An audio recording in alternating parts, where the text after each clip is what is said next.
this. Welcome to the PARAcast, everybody. Guess what? Today, you woke up, still America. You have some good friends, and you got a new episode of the PARAcast. What else do you want? A new Dominant Defense hoodie? Well, you know where you can get those. Anyways, welcome to the PARAcast. Joining me tonight, his life became complete ever since fanny packs came back into style. It's Steve Koski. Hey, fanny pack and cargo shorts. And I am in heaven. We saw 4 of them today in Walmart. 4 of them. How many do you think we're carrying? Almost 0 of them. Because they were just... I don't know, not the kind of persons that would carry, but like, I see a couple drivers wearing fanny packs at work now, and then I'm like spotting them in Walmart, and Donnie goes, oh yeah, it's a new thing now, fanny packs are back. And I was just like... Hell yeah, now I need cargo shorts. No. Oh, no. The first way I carried was in a fanny pack for a little while, before I figured out a better way. Fanny packs are nice. No. But, well... No. They're okay, not. sorry. Nice. Fanny packs are utilitarian. But I have this weird thing. It's like the same thing that bugs me about carrying an appendix. I don't like anything being in between the top of my junk and my belly button. What? No, I don't. Nothing there. Which is why you got arrested for indecent exposure. Speaking of which, anyway, he got first place jackass for taking all the toilet paper out of the porta potties. It's Robert Wyatt. What can you say? I'm a helper. Here's a question: if you guys saw an LCP in the depths of the porta potty, would you grab it out? I mean, what's the visibility through the blue porta potty water? You Pretty can. much zero. Is it an LCP 22 LR? Because if Let's- it is, I'd be considering it. Let's say it drops in. It drops in, and you can see. Here's the Mason-Dixon line right here. You can see the back half of the frame sticking up in the magazine well, so you know it's at least the frame of an LCP, but it's covered in poo. Oh, Do you pull it out? For sure. I might even wash my hands afterwards.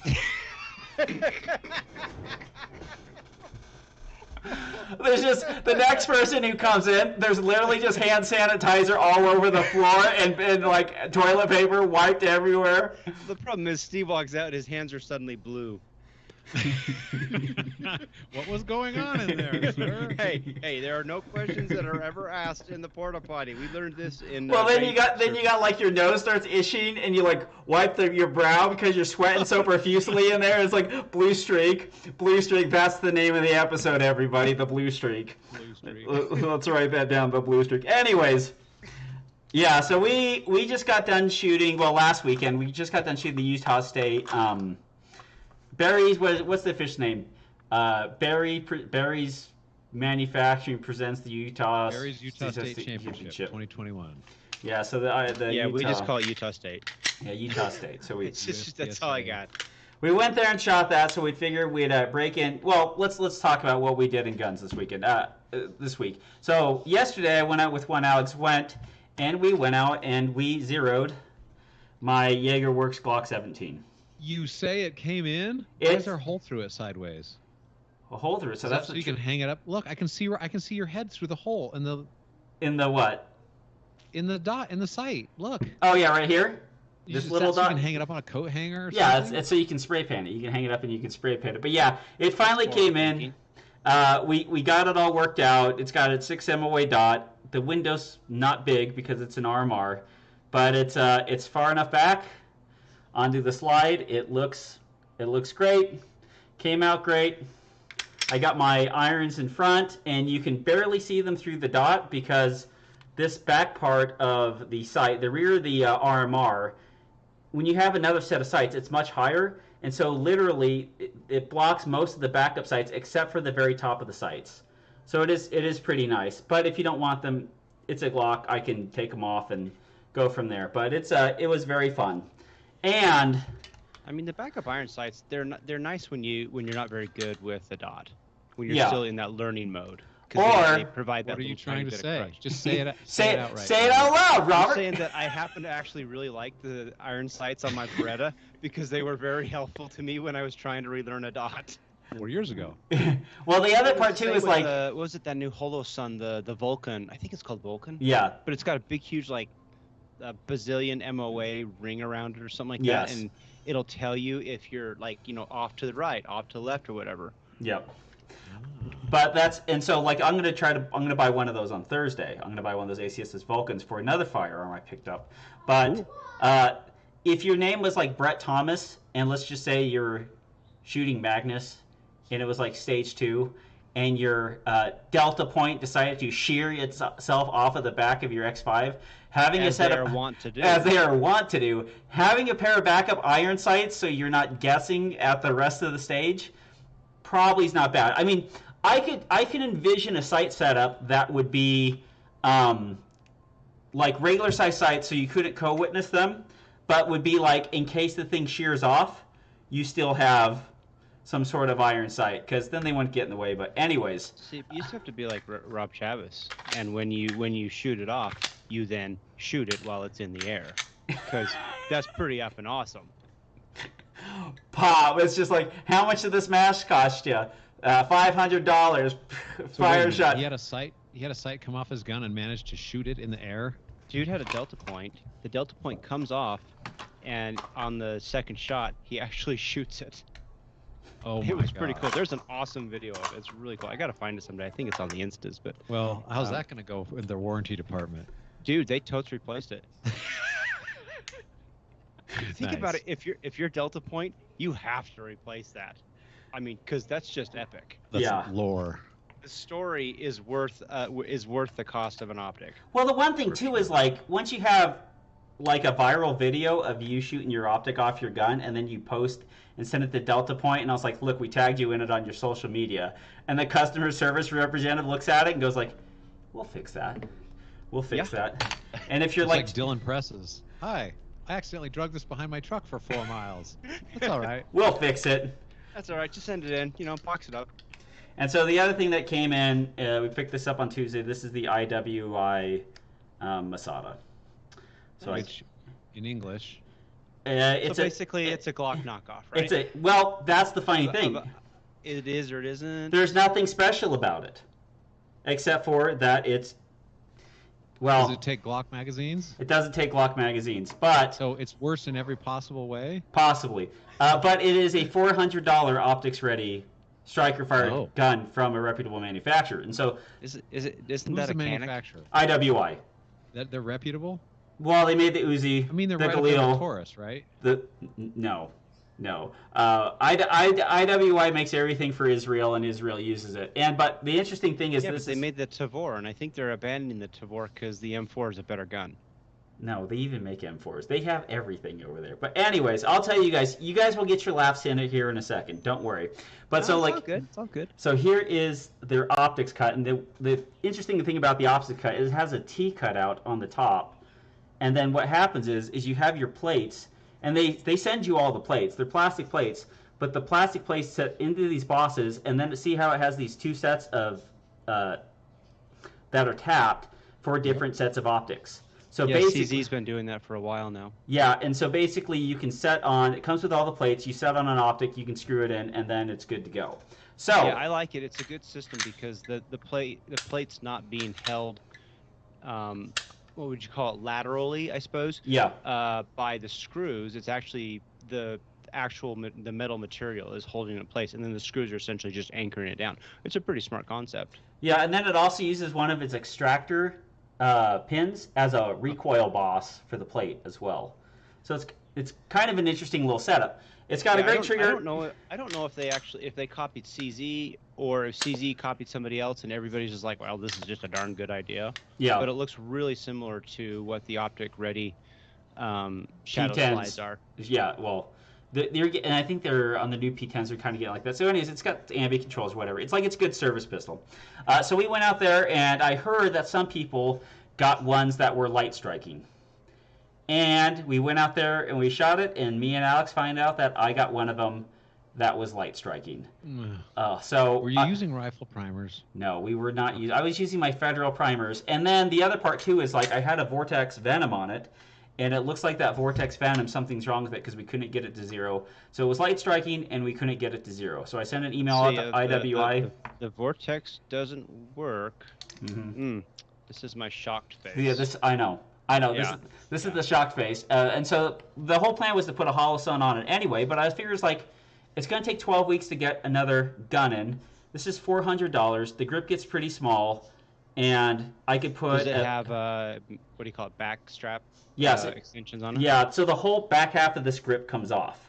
Oh, right on. Through the pin right here. Oh, so it's that's like a wraparound grip. Yeah, it's like a wraparound, and it's like a P320 where the frame is not the firearm, but the fire control group is. So you can remove that fire control group and put on smaller frames. And if somebody decides to make a tungsten infused IWI frame, like you'll eventually have that. So it was like a good gun for like a pinch hit, like carry optics gun in case your carry optics gun went down, because the magazines will Tom fit gets like a wild hair and decides to stipple it some Friday night when he can't get a date. It's only $25 to replace you the get stipple new plastic frame for $25. Yeah, and it's got a great trigger, and so like hopefully it's going to work out, because it was kind of the idea was it was a backup carry optics gun, and then if Mike came out and started shooting with me, like if we go shoot a couple matches a year together, that he could use this IWI Masada because it fits his hand pretty well. And it's got a decent trigger. Glock holster by chance? No, it does not fit in any existing holsters. That's one of the issues with it. So what's the word on the light striking? How are you going to get that resolved? I sent them an email yesterday, and IWI will hopefully. I'm going to call them tomorrow. I'm going to do the calling them and email route, and to see if they can get it resolved. Because if it doesn't group, like I'm going to clean out the barrel. I didn't clean out the barrel. There might be some sort of something in there like some grease or whatever that's not helping with the accuracy. So if it's not the vortex that's causing the inaccuracy, then I will see what they're going to do, and if they're not going to do anything, I'm just going to flip around and sell it. From everyone... Well, it'd be like a French gun, never fired, dropped once. Yeah. and so if it doesn't work out, I will either sell it, but as far as what I hear from people who have word on the forums and stuff like that is IWI has some of those that they know about, and they are just flipping around and replacing the parts or replacing the firearms pronto.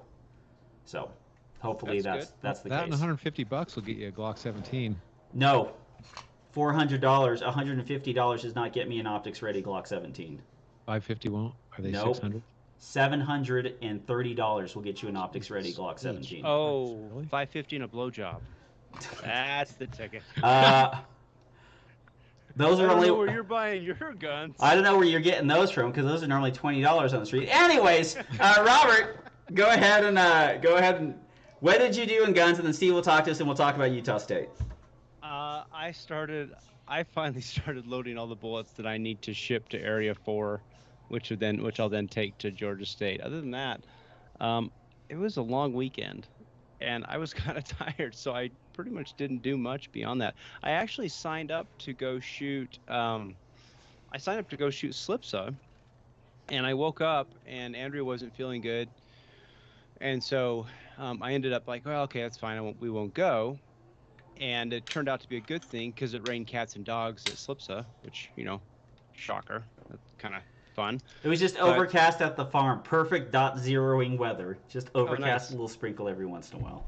Yeah, it couldn't make up its mind. It would like just come down like crazy, and then it would sprinkle, and then it would stop. And so yeah, I mean, she started feeling better, and so we decided just to like make the best of a day. So we went out and bought a car, and then. Just another I like how like Steve is so financially responsible. He hears buy a car, he goes, well, what? Somebody bought a car. I hope it was used. No. What'd you get, Robert? It was a 2021 Jeep Grand Cherokee Limited. Holy smokes! And that's Andrea's car? Yeah. That would make anybody feel better. You got the all-electric version, right? Yeah, the all. Mm-hmm. Yep.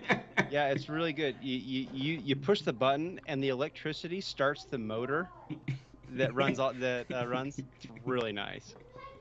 Oh wait, man! That thing has, I think it's like a 24-gallon tank in it, and so it'll go like 450 miles or some crazy number. And I'm just like, you got to be freaking kidding me! This is amazing. The downside of that, of course, is that now I have to fill it up at the halfway tank. So that I don't actually like feel so bad. I just did the calculations on 24 gallons at $3.70. It's only $90.48. That's actually not bad. That's not bad. I thought it'd be way more than that. No, it's cool. I mean, I like it. I mean, it's gonna be her car. I'm not gonna drive it. I've got my Ranger. The weird thing though is, I mean, if you include the camp trailer, I've got 6 vehicles in my driveway now. Yeah, you should sell them. You should sell some of them. Yeah, I probably should. No, just get a motorcycle.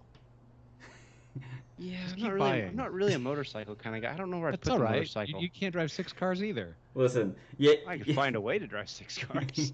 Not all at the same in 6 time, days. mind What you. Ooh, I like the way you think. A car for every day. what you want is to have enough cars in front of your house that when the fire department comes over to rescue everybody, even though after they pull the 4 of you out, they keep running in to try to find the rest of the family.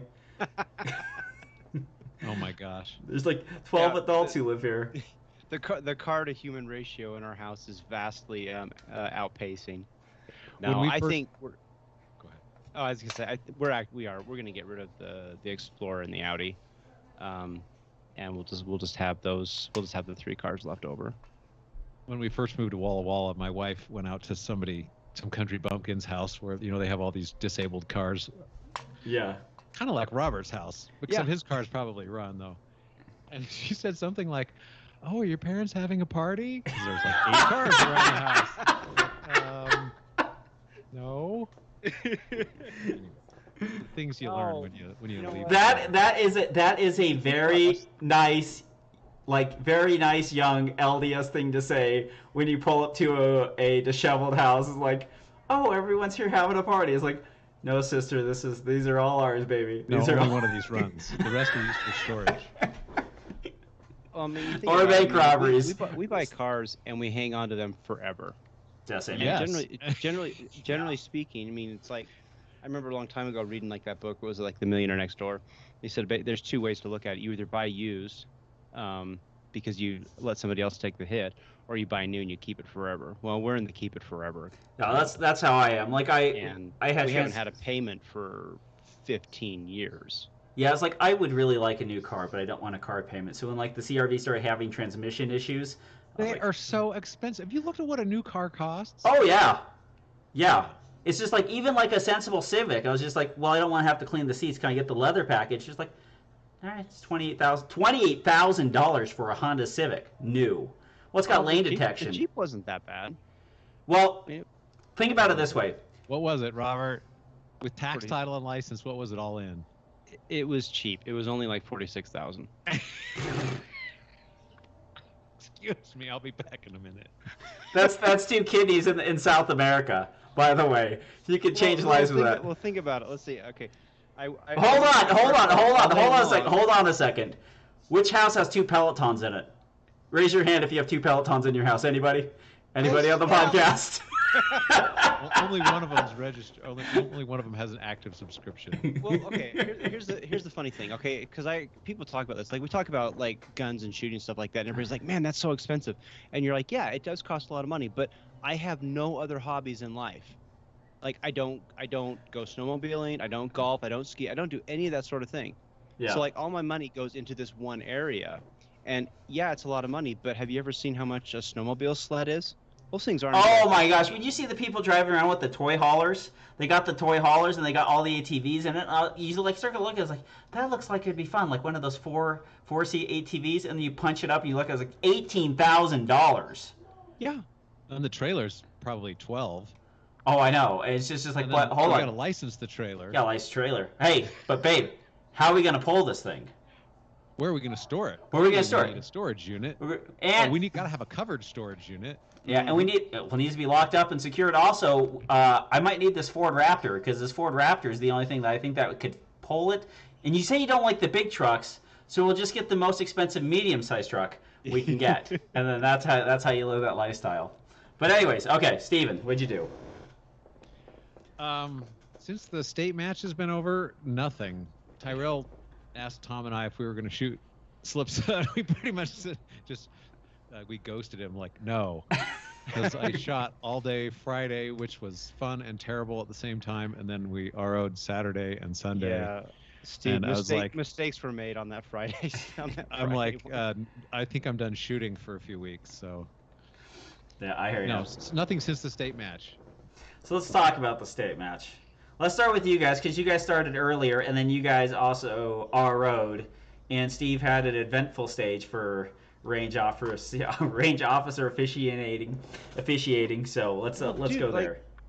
We were originally we had like, what was it, like 7 people who was originally supposed to shoot Friday, and we all had it all planned out. We've done this in the past and it's worked out exceptionally well.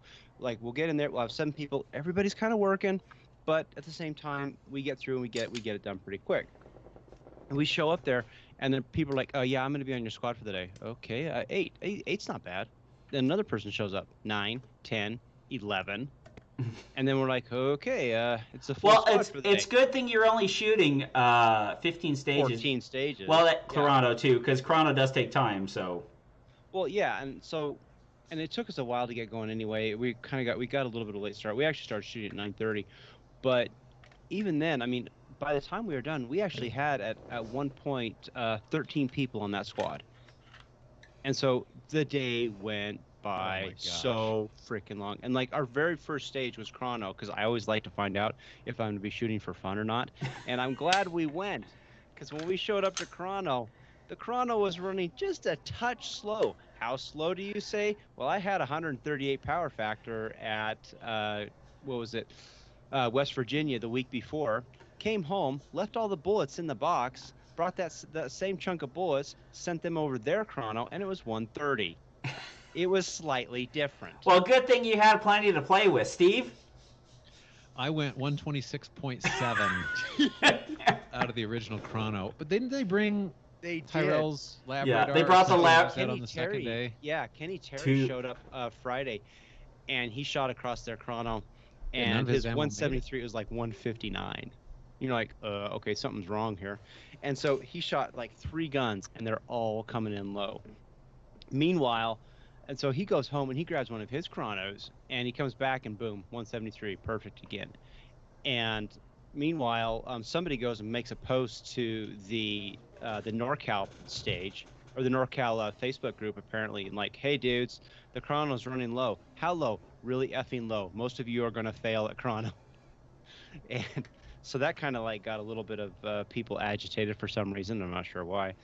But by the time they showed up the next day, they had solved it. But it's still, that was, I mean, I've never run the bottom of the power factor. It's just never been my thing.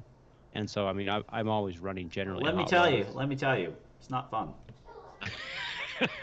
Well, you know, early on, Steve gave me some great advice. He says, you can either pass Chrono or you can be like Tommy. Don't be like Tommy.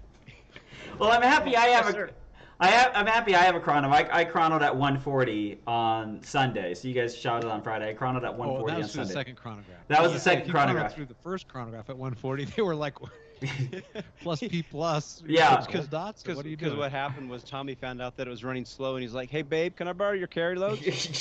Yeah, well, that's the good thing is like and since I bought the Chrono the week before, I had everything zeroed in. Like I knew where my gun was hitting, I knew what power factor I was shooting out of that gun. And so I felt like very confident. And then Jared Stepp calls me, and he's just like, "Hey, can you look up the rules?" I'm on my lunch. He's like, "Can you look up the rules for a Chrono?" And I was just like, "Why?" He's like, "Oh, it's running." We had a pact. Damn him! We had a pact. I know. No one tell. Nobody was going to tell Tom anything. Nobody say anything. We're not going to say anything good or anything bad. We're not going to say anything. Well, someone called him, and then he called me. I was like, "All right," so I'll look at it. And so I was like, okay, well, if of course it's all about the covered language and the lighting and all that stuff like that. And I kind of figured, because I read my manual, that somebody probably maybe had a fluorescent light bulb, or the light bulb was blinking. Because if you have a fluorescent light bulb and it blinks really fast, the Chrono can sense that, and then it can mess with the times. So it probably has something to do with the lighting. But man, but anyway, if it gets thrown out, it goes to your stated power factor. But damn if those lab radars aren't absolutely fantastic and light proof and like the gold standard in which like a club should own a lab radar. All I know is after the match, I was talking to the chrono officer, and he said he'd never seen so many people shooting gold dots. These are HSTs? Third guy today. Wow. You Californians are rich. What is it? What is this? Oh, it's just my 150 grain plus P load. That's it. That's my 9mm load, my 150 HSTs. So But no, so we shot and God, it took forever. We got off the stage or we got done with the match. I think it was like 6:30, and it was just a long day. And we were lucky. We had Lennon, Lennon and I just forgot her name. They came over and they started helping out, and that was really nice. And they ran it through the latter half of the stage, or the day, but it really was a rough long day. And towards the end, you're just like, I'm done. yeah. Like, I mean, you kind of hold it together for the last stages, but even then, you're just like, I gotta get out of here. Or you don't. I mean, you do or you don't. Either way, right? Yeah. Well, the one thing too is like our experience is we shot 10 stages on Saturday, and there were some really great stages. You shot 10? 10. We shot 10, and we punched out you were about only 6. supposed to shoot 8. Did Well, you guys get like a gold star on your There forehead? was a screw up. There was a screw up. One squad took too many people, and there were some like slower squads ahead of us that didn't help reset. Not the immediate squad ahead of us, but we punched out about 6:10, and that was 10 stages down, and it was very nice. The match director said, "You know what? You guys come in at 8 o'clock, and you guys start on stage 1, but we're gonna have another squad start on like at 7 p.m. So we got to sleep in early. We got to come in the next day. Our Sunday was fantastic. We shot 4 stages with chrono, and we were all punched out by then. But I was, that match was very interesting because I had no expectations and just wanted to go in there and shooting. And then on Monday, when I detail stripped my gun, I found out my firing pin was broken in 3 places. Good thing for hammer-fired guns. Amen, baby. Amen. So that, I don't know how, I've never detail stripped that brake tack in the time I've had it. I was like, well, I'm going to take you apart, I'm going to replace all your springs and put you away when I go shoot carry optics. And I take out get it all situated, take out the firing pin, like one piece of a firing pin falls out. I was like, what part's that? A second piece falls out, you're like, oh, I know what this is. And then the big, long other piece falls out. But yeah, the stages were fantastic. I mean, I thought it was a good mix of stuff. I think some stages should have been put in different areas of the match to kind of make the match flow go a little bit better. But as far as officiating and the quality of the stages, it was fantastic. I had a great time. Tom on production. It was Nobody, pretty good. basically, Carry Optics has rated production for all the good shooters. Yes. And left is Tom and me and Tyrell and Benjamin Banks, who went Tom, Steve, Tyrell, Benjamin in that order at the match. I had 2 mics off paper on those partial, what you can only see the top part of the target that were like at 20 yards. I had a mic on each side there. I had 2 mics into the black on some hardcover targets. And then my glory stage was our second to the last stage, where you had to step outside the church on each side. Yeah. Where on each side, I managed to not step out of the church. I managed to leave the first side, I just put 1 foot into the shooting area and fired like 4 shots. That's and the second you were side, so heavy into that IDPA life. You're just pie in the corner. Yeah, well, that's a gracious way for you to put it. On the second side, I fired at least 1 shot with my foot still on the ground, and then I did finally get into the shooting area. But the funny thing was, like, you're so tired. It's 5:30. You've been shooting all day, or 6 o'clock at this point, and like we talked about, like, people are like, do you really have to? Can you stand here? I'm like, no, you can't stand there. You have to get your foot off the goddamn ground. And then what do? Like, not 2 minutes later, I did exactly that. Like, I just don't understand. Yeah. Well, that's hard. I mean, and at the end of a long day, I mean, we're used to shooting till like 3, maybe 4. But man, you start to get to the end of it, and you're trying really hard to hold it all together. I like shooting everything in one day, but Friday, that was a long day. Yeah. My one glory stage was the stage 13, which was the two arrays, 4 paper targets on the right, 7 steel on the left, and you had to shoot 1 array freestyle, and then you had to do a mandatory reload. You cleaned that stage. And I shot it clean, and I actually Steiner looked it up. I was the top iron shooter. Yeah. Below me that's was really impressive. Was those ladies that kill us? What are the Justine and Jay Lee. Yeah, the sisters. Yep. Yeah. So one of them won the whole one of them won the whole stage, and Justine, of course, won the stage shooting PCC. I came in 22nd, and then Jayleese was just after me at like, I don't know, 30th or something. No, yeah, 30th. She was the second iron-sighted shooter. So anyway, I managed to shoot all alphas and then knock the steel down one shot at a time. Not particularly fast, but I shot all alphas and I knocked the steel down one shot at a time. The funny thing about this was it was 4 paper targets on your right, and then like 7 poppers on your left, and those paper targets went from like 7 to like 25 yards. But like so did the poppers. The poppers went out that way, and so you can engage one array freestyle and then reload and engage the other one weak hand. And I think everyone kind of had the notion of like, look, at least if you miss on the poppers weak hand, it's going to tell you about it. And those are 5 points each, and every transition weak hand anyway on paper is pretty much, every shot's a transition. So a lot of people shot the paper freestyle, and reloaded and shot the poppers. I reloaded, got to the poppers, and went hit, Mike, and guess what, kids? That means there's not anything left to screw up on. And so it's just like, well, good, because now I only have the 10, the 15, the 17, the 20, and the 25-yard popper left that I have to engage. And then it was just like, stick it out real hard. Aim. Gentle. Bing. Okay. Stick it out real hard. Aim. Gentle. Pop. Okay. Stick it out. Like it just became that thing. It was just like, don't you F this up. And I'm not going to mention anyone by name. I'm not going to mention, I got to shoot with, of course, Richard Ingram, a great carry optic shooter who came in fourth, and another great carry optic shooter, Dan Long. And listeners to the show, and since people feel free to call me Squib Nandas, I shall be free to say things that might have happened in the match. I'm not going to say that Dan reloaded from freestyle and then shot the popper strong hand and then went 1 for 1 on him. And the RO didn't catch it. Carrie didn't catch it. And you're like, did he shoot that weekend? And Carrie's like, didn't you say like, I think he did, or no. So it was like someone said, "Is like, did he shoot that strong hand the whole time?"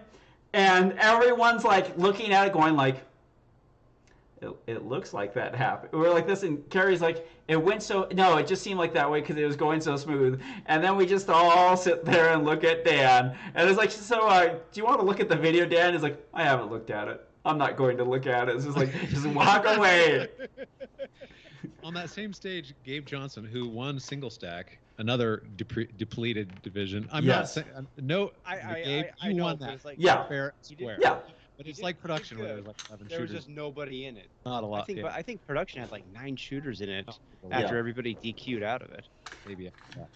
Gabe showed us an interesting way to reload a gun if it's in your weak hand. So you kick the mag out with your finger, with your trigger finger, because Yeah. And then you just turn the gun. You keep the gun pointed downrange. You just reach down and just fist a mag out of your mag pouch, and jam, because the bullets are already pointing forward, right? And your gun's pointing forward. Yep. So you just jam it straight in the gun, and then you're ready to go. So you don't have to transition the gun back to your strong hand. Eric Raffel actually showed a video of that. It's really cool. Yeah. He did it great. He was explaining it to me before he shot, and then sure enough, he does it. He ran empty, and I was like, "Oh, I'm glad we had that little talk." Well, the one thing too is if I was shooting single stack major and that stage came up, I would literally go to the match directors like, "Look, I'm not going to complain too much about this, but I just want $20 back. That's all I'm asking for." Like, because that stage, well, if you start at 8+1. Oh yeah. The mighty capacity of 8+1. You have 2 extra shots on that whole stage, right? Yeah, you can make up. You have 1 extra one after you do the reload. Then you're back at 9, so you have 2 misses unless you decide to make anything up, and that's just that. Yeah, you have 2 extra shots with production. You have depending on what you take. That stage was put together by Dirk Hopkins. Thanks a lot, Dirk. Well, who possibly made the 2 hardest stages in the match. Well, like Dirk picked that one. My video. As soon as I finished shooting it, he's like, "Well, I'm gonna have to move the steel back." No, Dirk did a good job. When I first saw the stage, when I first saw those stages, you have like the grids, and I start counting those grids out, and I'm like, son of a gun, that's gonna be hard to get. Yeah. I'm like, you're gonna kill people on this stage, but it ended up being pretty fun. The barrel stage, that was that memory stage was a memory stage that was rough. It was and it drove the pace of the match into the ground. Well, and I mean, it wasn't the stage design that drove it into the, well, take it as what you were, but it was the maintenance and making sure that everyone who, because it was a bunch of barrel columns, and when people are not sure what they're having to do, and there was a lot of like less experienced shooters in the match, they would tag up the barrels, and then the barrels needed to be repaired, and then like there was an RO whose job was to hold black duct tape and to tape over all the stick hits and barrel hits. That's all he did. Spencer. And it was good on the range setup for doing that, because that's, if you don't do that and then you're like, well, who did this? Yeah. Happened here. I talked to, when I looked at that stage, I remember telling Gary, because he had asked me just for some comments and stuff, and I kind of I wrote some notes and stuff down on it, and I was like, you need to have a good RO on this stage that's going to be able to watch all this stuff, because it's going to be a nightmare. And sure enough, I mean, he put Yi Min on that stage, which was good, because he's a good experienced RO and he knows how to look for that stuff. But even then, that thing, the pace of that match, like that was stage 11, I was stage 10, so I'm feeding him shooters, and it got to the point where there was like 2 full squads backed up on the thing, and so we're like, okay guys, just put your feet up, you can walk the stage as long as you want, but we're not starting you guys for like, you have like a 15-minute walkthrough, because I mean, if we didn't, it would just be a mile-long backup, and it was just terrible. And Steve, you had a really rough stage. Oh, it was just a retreating stage. It was pretty easy to tape and score and reset. It was just a retreating stage, and we just had a bunch of people break the 180. Which, I mean, what do you expect? It's a retreating, and your first shot's to your left. Yeah. And then the prevalence of PCCs and newer shooters who came, like we had a bunch of like, not newer shooters, but inexperienced USPSA shooters who kind of turned and were then asked gently to stop, unload, and show clear and make their way stage exit left. But after a few people, I was like, okay, this is just what's going to happen. This is not my fault. This is not. This is just the stage I was handed. They could have very easily solved that stage if they had stuck that port on the right side instead of the left. Because I mean, statistically, there's not that many left-hand shooters compared to right-handers, and generally speaking, lefties know how to retreat. Well, the one thing too is like I don't even think of it as that bad of a stage for it, because if you're shooting USPSA enough, like one of the things is keeping the muzzle oriented, and we just can't throw it on the other side for the left-handed shooters. I was like, everyone that kind of had an understanding of like, if you do this one too aggressively, you're going to get DQ'd out of here. And I like having stages like that. We need stages that are difficult and complex, and you have to think at level 2 matches. We can't have every single stage be just dumbed down to the lowest common denominator all the time. No, but I mean the rules actually say that you need that these stages need to be safe. And when you put people in a position where they're potentially pointing that gun up range a lot, then as the stage designer and ultimately the RM needs to step in and say, okay, how do we still keep this a high level stage, lots of quality, lots of testing, but we can then avoid potential 180 traps, things like that. We shouldn't have to like eliminate everything, but where you see solutions, you should make those solutions happen. Yeah. That's my contention. And the shot you had to take through the port, you couldn't see that. Well, how do I say this? The shot was not available until you were past the until 180. you were in compliance with the 180. The shot was not available ahead of time. Mm-hmm. So it was just shooters making mistakes. Yeah, it's just like with your PCC, and that's one thing that, you know, you have to negotiate small, tight entries with PCCs, and a lot of guys have to do that. And a bunch of different stages in the match, which was... Ron had it. Yeah. I was going to say, Ron had actually had a question that was interesting for this, but he'd said, as a CRO, at what point do you cease discussing the ruling with a competitor once they get argumentative really quickly? Oh, yeah, because they paid a bunch of money and you just took away their match. We only had one shooter that came back and wanted to keep arguing, and if I was not in a good mood, I would just say, I'm not going to discuss this with you any further, and I'd turn around and not discuss it with him any further. But he was pretty cool about it, and so I was cool about it, and I just told him what happened, and you know, I've never. He didn't agree, obviously. He didn't agree. He didn't think he broke the 180. He was showing me a picture on his phone and this stuff, and I'm like, well, you can't tell anything from a picture on your phone from someone who's standing behind you. Yeah. This doesn't tell you anything about the angle of the gun, unless it was like an overhead shot or something. But anyway, but he ultimately I think he just needed to vent. He was upset and he needed to vent, and he could have vented at me, or he could have yelled at his wife or kicked his dog or something, and we vented. That was fine. That's why you go to Petco after you get DQ'd. Kick someone else's and dog. You're like, can I take that one for a walk? And they're like, yeah, sir. Oh, man. This thing was really dogs, fun. Though, apparently Chipman, his nomination was pulled from the ATF. So, David Chipman? David Chipman's not allowed to be the ATF director? Hallelujah. Darn the luck. That guy was a horrible human being. Speaking of... Go ahead. Steve. I was going to talk about the guy who shot the whole match strong hand only. There was a guy the sapper guy. Who'd probably been in the service. He was missing both feet. He had artificial feet, and he shot the whole match strong hand only. And I was just like, I'm curious, why are you shooting the whole match? And he's like, this is how I was trained to shoot, and I just love it. And I was like, right on, man. Right. Well, that's the old Sonny Pazikis thing. It's not called a hands gun. It's called a handgun. Handgun. Yeah. But he does well for himself. Yeah, he did fine. It was fun to watch, too. It was fun.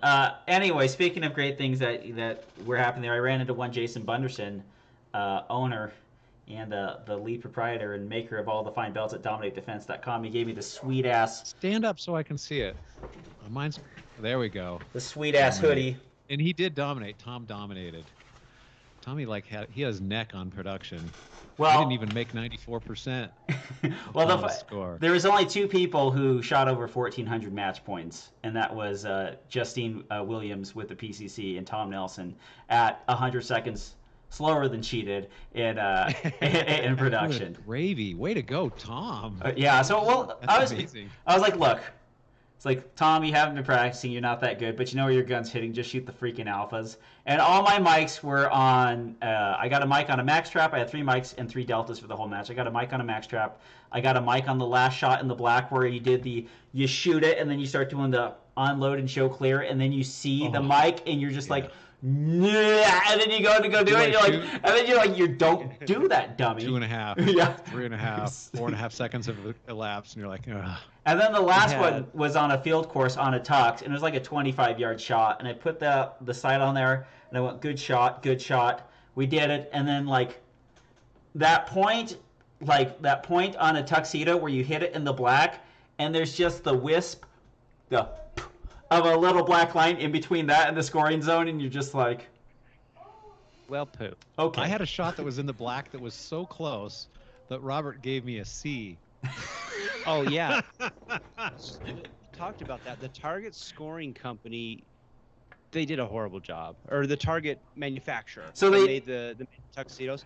It was terrible because there was the alpha, but the black actually went in. The perf went into depending on how Charlie good, how precise you are when you paint, you can leave a little bit of Charlie next to there, and that's all I got, folks. But I mean, objectively, was I wrong? It was a Charlie. It was a Charlie. It was totally legit. You're supposed to score it as a shot. Yep. Yeah. Now, if you can't see it, if it's perf over perf and the perf is hidden, like by a lined up thing, and there's some edge around it, then you get, then it's perf over perf. But Robert called it correct. I had. It was the stage where it was two clamshells, and so you stomped on the pad and you shoot them both, and then you reload and you shoot all the steel or whatever. I actually got up there, I shot it, and I shot the stage. We go to score it, and the left clamshell, there's a shot in the no shoot, and I'm like, I didn't actually shoot 3 shots at this, and I can't remember. I think it was Brett behind me. He's like, "Yeah, you only shot it twice." And I look at Lennon was running me, and I'm like, I did what I always do. It's what Kenny taught me. I'm like, I didn't shoot 3 shots at this thing, and then I just walked away. I'm like, you guys go figure it out. I'm not gonna fight these things. Yeah. He ends up giving me the reshoot, which was very gracious of him. He didn't have to, but he looked at it and he's like, I can't tell, so I'm gonna give you the reshoot. And I went through a reshot. I went home and I'm like, sure enough, I didn't shoot it. So I have no idea where that no shoot where the hole in the no shoot came from. The previous shooter. Potentially, and maybe it got missed on him as well. Maybe Dan Long time traveled and shot before you and didn't get that mic either. Weird, well, Dan that's Long. The thing. Like I had a Tyrell shot. I had a shooter come through my stage, and I saw him shoot through the. I was positioned at a point where I could see kind of how they were shooting these two targets, and I saw one of them, and he shot it right when I actually feel pretty strong I was right about this, but I thought he actually shot through the wood. I go up, and sure enough, there's a hole through the wood. It's a hole going in, hole going out. And so I tell him, like, this is going to be an alpha mic.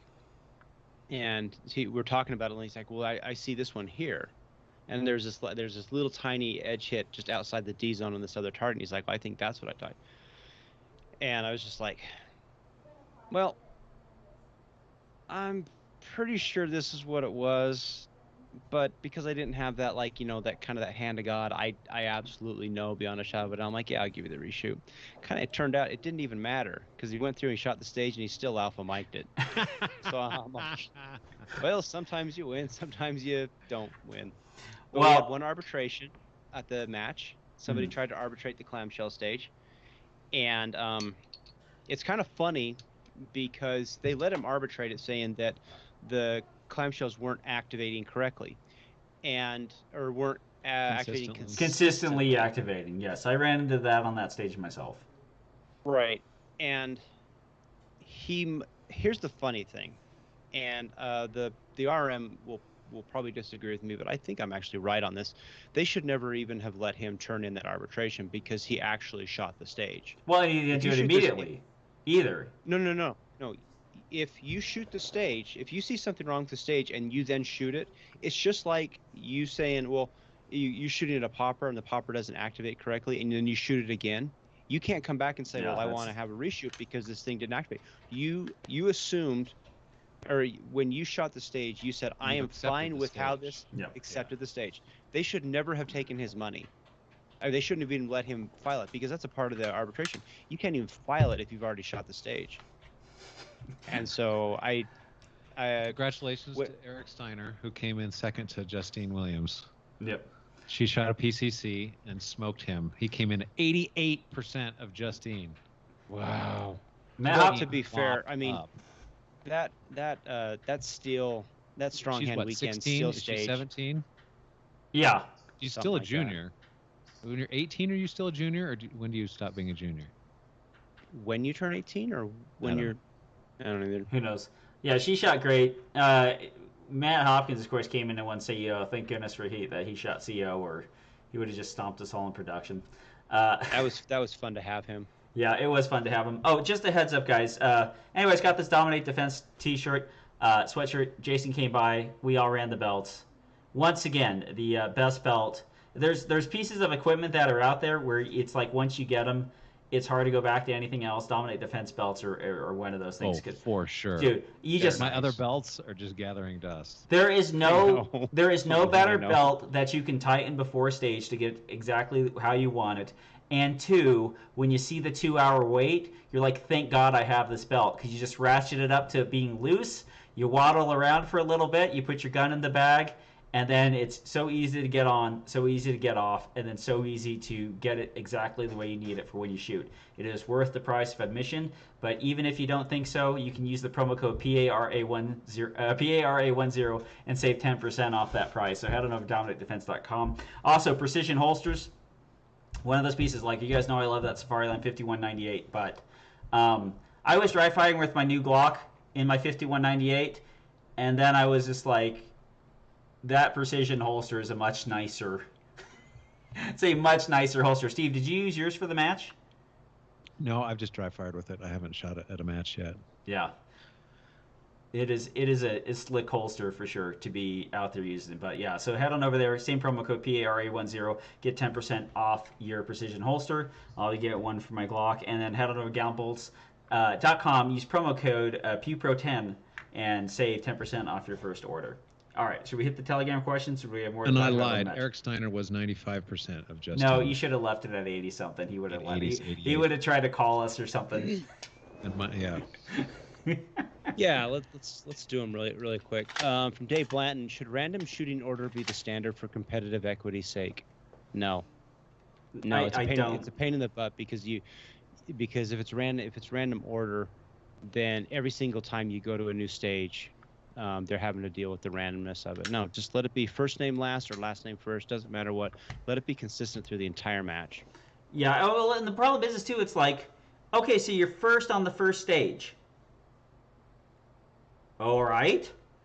Like, well, now you're last on the second stage, and like you've worked your way down. Like especially during a major match, if you have 12 stages, 13 stages, like you're going to be first on one of them. Like there might be one guy in a 15 squad stage, I mean 15 person squad that might not ever shoot first.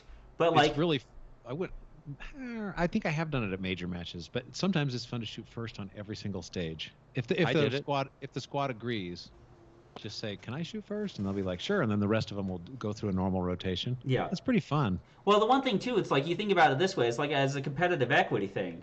It's just like, well, you're a grandmaster and this other guy's a grandmaster, right? And it's like, I have to shoot first on one of these stages, and it happens that out of all these stages, he never gets to shoot first. Like that very rarely ever happens. Like the guy that's most likely going to not able to be shoot first. What's the chance that he's an elite level master or grandmaster, or he's random B class PCC shooter? I mean, I've shot first. There was a point where I was like, man, I hate going first. And so I was just like, you know what? I'm going to shoot first at Utah State, I think it was, and just see what happens. And I was like, okay. So I get up there, I shoot first, and sure enough, everything that I thought would happen did. I shot the stage, and then I was done shooting the stage. But what I was hoping would happen did as well. I don't care about going first anymore. If I'm first, so what? I will say, if it's like Dirk's memory stage, you probably don't want to be first. Sometimes that's a little bit rough. I was. And then when the 5 minute I was first on it, and the 5 minute walkthrough hit, and I felt my bowels drop to the bottom of my pants. I was like, Emin, I have to go take a poop. I will try to be back before the 5 minutes is up. But one thing is, like, it was very fun shooting with Dan and Richard. It was just a great time hanging out with them. Is that they had a stage plan and they walked me through it. It was Justine's stage plan that they got off of them, and they walked me through it. And so while there was a backup and while we had lunch before we started that stage, I was able to kind of get my points, and then came back like with 2 minutes left on the walkthrough and got it going again, and then went out there and shot it. So it ended up working out for me. But it's like there's a problem. There's always a problem with shooting first if you're not good at the time management. The other part too is like after you get done with your stage, and if you're shooting first and you just happen to hit that stage, next, it's like be good with your time, and you'll have enough time to memorize a stage and be good at it, and then you're not doing it anymore. So, all right, next question. From Sebastian Munoz, all the other shooting shows came and went, but you guys continue to put out quality shows on a regular schedule. What's your guys' keys to success, and why is everybody else quitters? I don't know. We're the Taliban of podcasting. You just hang. It's guerrilla warfare. You just hang around long enough, and you get cool stuff. That's what happens. No one knows how to quit doing this show. That's the issue with it. I can't quit you. From Lex Kanishi, what are the rules for match bumps in classes? I grow tired of being called a sandbagger. So Lex actually won first C class as carry optics, and I took his trophy home to him. But I may or may not have found my Croy machine, or it's I don't know what you like normal people call it, but it's the label maker. I took my label maker machine, and I may have written sandbagger and put that over the top of his trophy. You gotta send me a picture of that. I got a picture of it. It's pretty funny. Good. There's a man who shoots one-handed with no legs that Lex beat. How do you feel about that, Lex? But the one thing is, like, here's the thing about like match bumps now. It's like there are 4, maybe 5 divisions now where you are not going to see major match bumps unless you're shooting a literal, area match or a nationals match.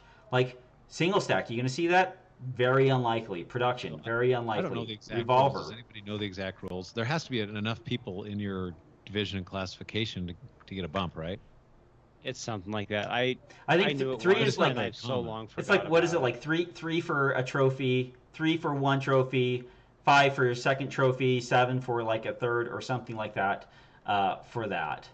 So it's something I like would that. say you just have to look it up in the rule book. Yeah, but number one is shoot limited, carry optics, open, or PCC.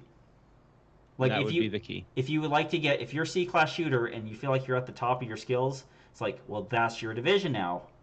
That's the only way. We literally watched them hand out 2 production trophies and what, Steve?